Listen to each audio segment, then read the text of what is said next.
We had a very long journey. आमची journey खूप long आहे. Dating back to 1997. आमचं लग्न झालेलं 2005 मध्ये आणि त्याचं जे मधलं काळ होतं, ते आमच्यासाठी खूप चॅलेंजिंग होतं. कारण तो फक्त 12th मध्ये होता, मी 10th मध्ये होते आणि त्याचं एक फक्त डिटर्मिनेशन होतं. 2 होते. एक तर मला आर्मी जॉइन करायची आहे, दुसरं तुझ्याशी लग्न करायचंय. सो त्याच्या mind yes and he achieved both of them and त्याच्यानंतर आमची जर्नी स्टार्ट झाली. एज्युकेशन चाललं. I have seen him struggle. I have seen him grow each time. एक असं एक्झाम नाहीये आणि असं नाहीये की फक्त आर्मीसाठी जर तो ट्राय करत होता तो फक्त सीडीएस किंवा कम्पिटिटिव्ह एक्झाम्स आर्मी रिलेटेड द्यायचं. तो कुठलाही एक्झाम द्यायचा. That is something that I really ॲडमायर्ड about him. Whether it was a banking examination, whether it was any other competitive exam, he always attempted that. And finally, of course, he achieved his goal. But I've seen him grow. मी बघितलंय त्याला training मध्ये कसं तो 30 कमरेपासून 26 पर्यंत आला.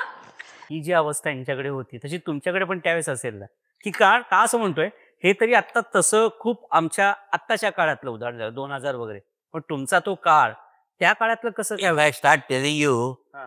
यांचं लग्न 2005 साली झालं. हा. मी 2005 साली आर्मीमध्ये 37 नोकरीवर रिटायर झालो. तर 73-74 त्या पिरियडमध्ये जेव्हा मी माझ्या मिसेसला छाया अंबिक यांना त्यावेळेला छाया देव होती त्यांना भेटलो, त्यावेळेला आमच्याकडे तीनच करिअर होते. Arm forces, merchant navy, engineer, doctor. याच्यापेक्षा काही नव्हतं. ते IT आलंय, lot of development is taken place and lot of career options available. तर आमच्या वेळेला आर्मी जॉईन करायची, मर्चंट नेव्ही जॉईन करायची किंवा मग इंजिनिअरिंग किंवा डॉक्टर. माझे काका स्वतः डॉक्टर होते पुण्यामध्ये. त्यांची 5-6 डिस्पेन्सरी होत्या. लक्ष्मी रोडवर सरस्वती विलास हॉस्पिटल होतं. तर मला काही डॉक्टर बनायचं नव्हतं. तुम्हाला सांगितलं की NDA जायच्या अगोदर शिवाजी मिलिटरी स्कूलमध्ये that is a big motivation. आणि माझे वडील म्हणजे माय रोल मॉडेल. ते मला प्रत्येक कॉम्पिटिटिव्ह एक्झाममध्ये अपिअर करायला भाग घ्यायला सांगायचे.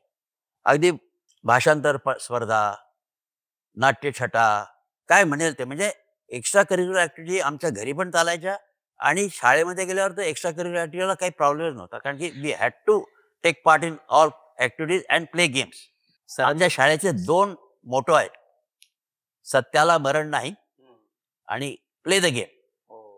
Play the game for the sake of playing. You must win, but if you lose don't worry, play again, win again. So these are the 2 mottos of our school which we follow even today.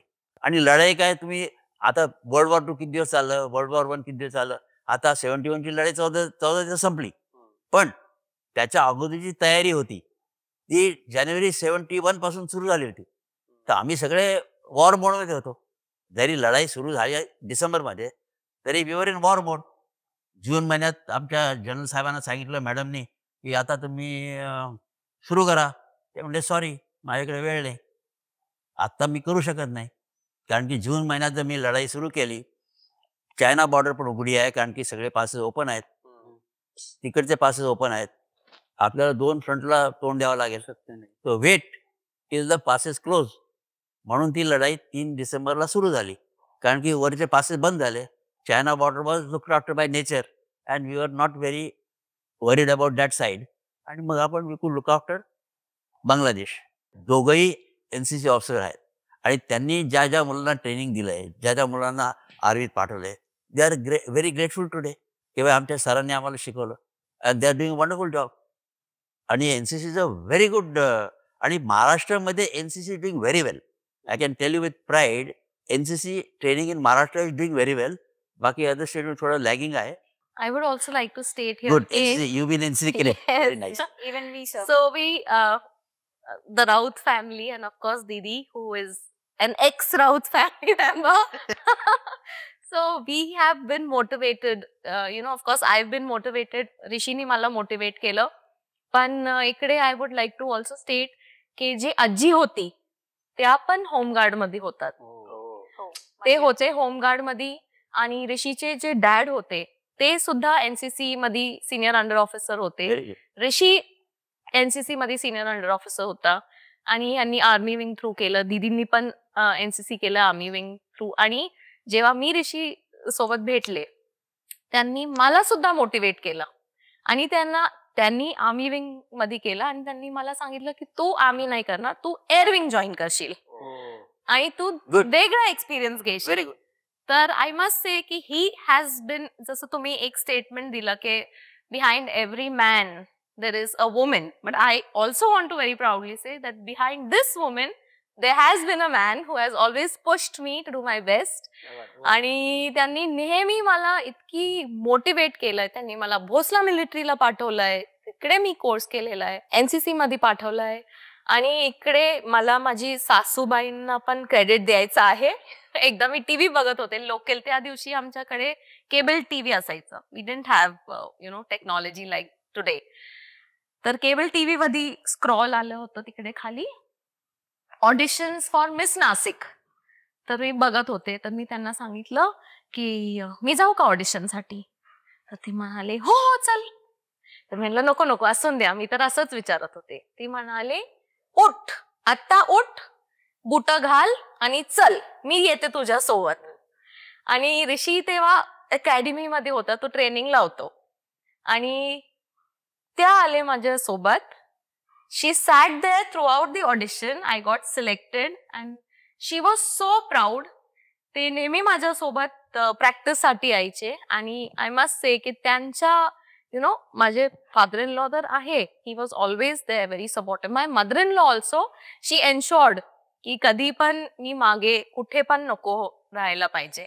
तर त्यांनी पण मला motivate केलं की तू participate करशील. आणि that year I won the title of Miss Nasik. So that was one motivation. आणि husband of course he always motivates me. त्यांनी मला एक ब्युटी पॅजेंट मध्ये पार्टिसिपेट करायला सांगितलं, which was Mrs. India Worldwide.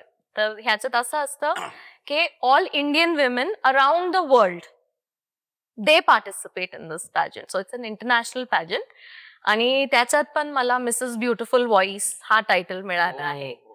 So सांगत होते ना तू जितकं चांगलं गातोस तितकी ही सुद्धा. क्या बात आहे, वा वा वा. आणि आम्ही जे पार्ट आहे ह्या आर्म फोर्सेसच्या, आमच्यासाठी सगळे दिवस सेलिब्रेशन आहे. आणि सगळेच दिवस आमच्यासाठी असे पण असतात जेव्हा आपण थोडेसे स्केर्ड असतात. तर आम्ही असं नाही म्हणू शकतो की वी कॅन एव्हर रिलॅक्स, कारण कधी आपल्याला जावं लागेल आमच्या हजबंड्सला आम्हाला नाही माहिती. पण मी फक्त हेच तुम्ही सगळ्या लोकांना मी हे विनंती करते की जे आपल्याला फ्रीडम मिळालं आहे त्याला प्लीज अंडरस्टँड करा, त्याची इम्पॉर्टन्स जाणून घ्या. कारण ती खूप कॉस्टली आहे, त्याची अजून आम्ही भरपाई करतो आहे.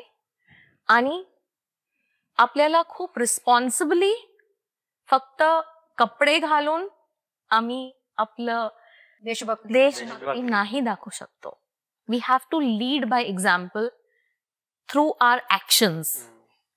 बॉर्डर फिल्म मध्ये जसं तो डाकिया आल्यानंतर संदेशे आए हैं ते असं जे गाणं सुरू होतं, तसं तुम्ही बॉर्डरवर असताना पण असं काहीतरी गाणं व्हायचं का? बॉर्डरवर गाणं म्हणायला वेळ नसतो. नाही सर, मुद्दा बॉर्डरवर आम्ही तिचा प्रश्न चुकला. बाया ते चिठ्ठीची वाट बघणं असतं का? असतं चिठ्ठ्यांचं. ऑब्विसली प्रश्नच नाही. पण खरं मला हे करायचं होतं की खरं तुम्ही असं गाणं कधी गायलं होतं? नाही ते म्हणाले ना सिनेमामध्ये थोडं प्रिक्विजिट ऍड करतात. नाही दॅट्स अ सेपरेट इश्यू. पण old time mobile was not there and communication revolution was not there. Letter was the only medium. आणि जुन्या काळी आतली जवानांच्या बाई अशा मॅडम म्हणल्यात अशिक्षित होत्या, तर लेटर कोण लिहायचं? शाळेचे हेडमास्टर. लेटर कोण वाचायचे? Headmaster. Away it's a fact of life. It's a fact of life. Away you can't deny it. जवान जो बिहारमध्ये युपी मध्ये त्याची मिसेस अनपढ आहेत, तर त्यांना लिहिता वाचता त्यावेळेला आता तर काळ पुढे गेलाय.